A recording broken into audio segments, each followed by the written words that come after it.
খাওয়ার জন্য। এই যে আলু ভাজা রুটি খাবো। পুরি কিছু আলু ভাজা রুটি খেলে তো কিছু মাথাই খুলবে না।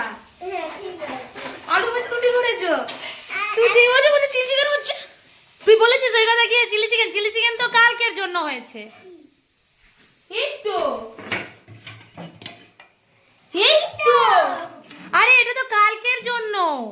কালকের জন্য তো দুভাগ কেন করা? আরে এটা কাল দুপুরের, এটা কাল রাত্রের। কাল সানডে চিলি চিকেনই খাবো।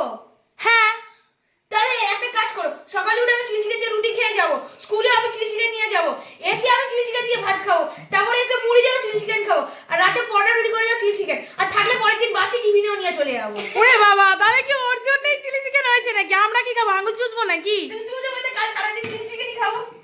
তো চিলি চিকেন দিয়ে পালন কর। হ্যাঁ তা এই বেচারি কি খাবে? দেখ মুখখানা দেখে তো দয়া লাগে না।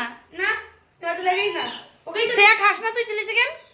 ও তো যা খাবে বলছে কেউ আর পাবে বলেও মনে হয় না। চিলি চিকেনের মতো দেখতে চিলি চিকেন কি খাবে? আমাকে আমার দলকে খাওয়াতে হবে, তার পরিবারকে খাওয়াতে হবে, কত লোককে এই খাওয়াতে একটা চিলি চিকেন দিও আজ। একটা পেট খারাপ হয়ে তুই যাবে। কালকে এত খাবি বলছিস, আজকে কোথা থেকে পাবো? পেট খারাপ হয়ে যাবে তোমাদের। হোক, বাথরুমে বসে থাকো। হ্যাঁ হ্যাঁ হ্যাঁ।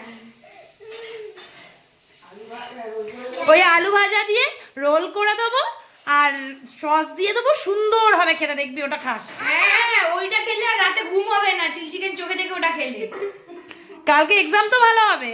ঘুমও না হলে এক্সামও দিতে পারবো না। হ্যাঁ, এক্সামের আগের ঘুম না মেন ঘুম। তো কি বলছিস, আজকে চিলি চিকেন দিতে হবে? না হলে কি একটা পিসটা দেওয়াই যায়।